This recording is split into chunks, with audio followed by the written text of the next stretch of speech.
Charlie Ménassé. Bonjour Bob. Alors vous sortez un album dédié aux Beatles. D'abord, quel est le titre? C'est Fab Swing ou c'est Swinging the Beatles? C'est Swinging the Beatles. Fab Swing, c'est le nom du groupe, c'est ça? Fab Swing, c'est le nom du groupe. Et là, c'est Fab Swing and Friends. Ouais. Parce qu'on a 4 invités. Quelques invités, j'ai vu, oui. Qui sont venus jouer avec nous. Ouais. De prestige. Alors on se dit, je vais être honnête avec vous, on se dit voilà, un album sur les Beatles, tout le monde a repris les Beatles, tout le monde a joué. Qu'est-ce qu'on peut encore dire sur ce répertoire? Et là, on est carrément surpris parce que ça joue, ça groove, il y a des arrangements terribles. C'est une musique qui se prête au jazz, naturellement, la musique des Beatles. Je crois que c'est une musique qui se prête à tout. C'est tellement riche harmoniquement, c'est tellement riche au niveau des mélodies que je crois qu'on peut en faire ce qu'on veut en fait. On peut en faire ce qu'on veut.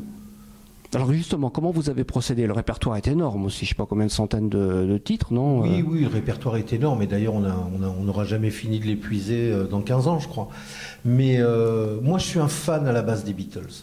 Voilà, je suis un grand fan des Beatles. J'ai jamais voulu chanter les Beatles déjà parce que vocalement je ne peux pas, je suis baryton, et eux ils chantent toujours très aigus.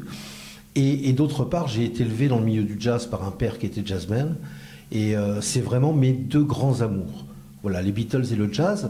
Et longtemps, je me suis posé des questions. Que faire avec les Beatles? Est-ce que j'ai envie de reprendre les Beatles tels quels? Non.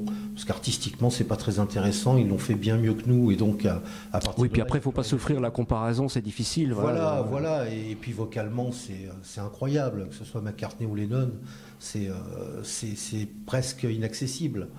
En tout cas dans cet esprit-là. Maintenant, étant un fou de jazz, j'ai eu envie de m'amuser comme ça. J'ai fait un premier arrangement qui était Can't Buy Me Love. Et d'ailleurs, c'est marrant parce qu'à l'époque, je ne connaissais pas l'album qu'avait fait John Pizzarelli sur les Beatles, qui est un petit chef-d'œuvre aussi, pas mal, qui est magnifique. Et c'est un ami disparu, Serge Luc, à qui je rends hommage d'ailleurs au passage, qui me l'avait fait. Oui, excellent batteur et frère de Sylvain Luc, et de Gérard Luc aussi, accordéoniste. Et voilà, j'ai fait un premier arrangement sur Can't Buy Me Love, et je trouvais que ça fonctionnait plutôt bien. Et j'ai voulu m'attaquer à des titres un petit peu plus compliqués, comme Penny Lane ou autres, et en essayant vraiment de les revisiter, et en essayant vraiment d'ouvrir ces chansons au jazz, c'est-à-dire à l'improvisation.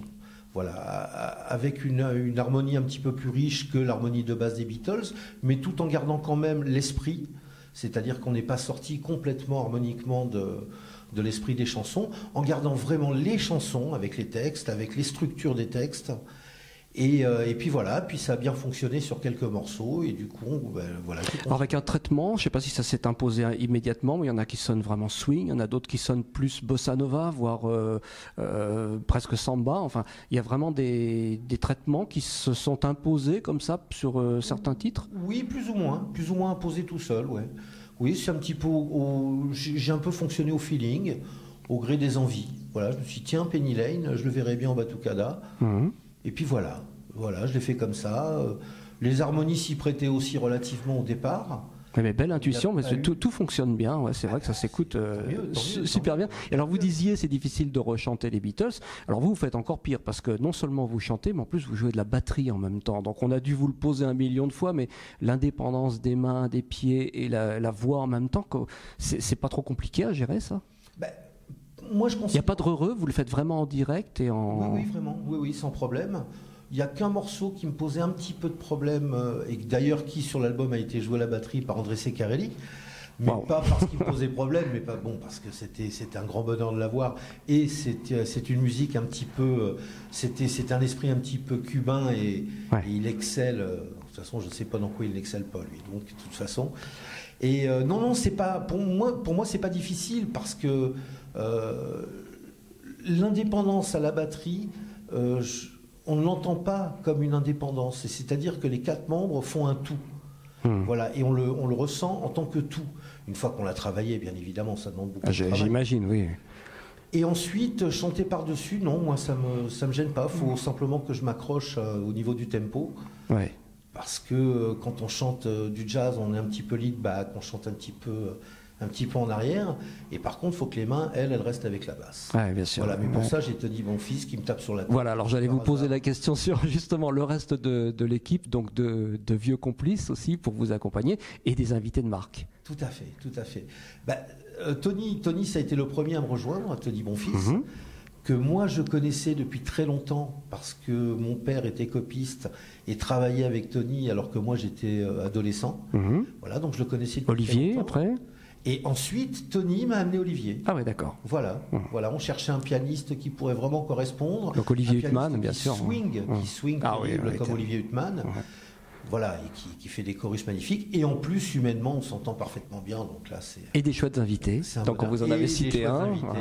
Voilà, donc par ordre alphabétique, on va dire André Ceccarelli, Éric Lelade, Didier Lockwood. Et Sylvain Luc. Ah ouais, un beau résultat à l'arrivée. Ouais, je vais vous laisser le soin de rappeler le titre donc, de cet album, le nom du groupe, et puis le label et la date de sortie. Voilà. Alors donc l'album c'est Fab Swing, Swinging the Beatles, la Fab Swing and Friends pour les 4 invités. Nous faisons un concert de sortie le 30 mars au Petit Journal Montparnasse. Le label, c'est VLF Productions, une distribution qui est en passe de signer chez l'autre distribution.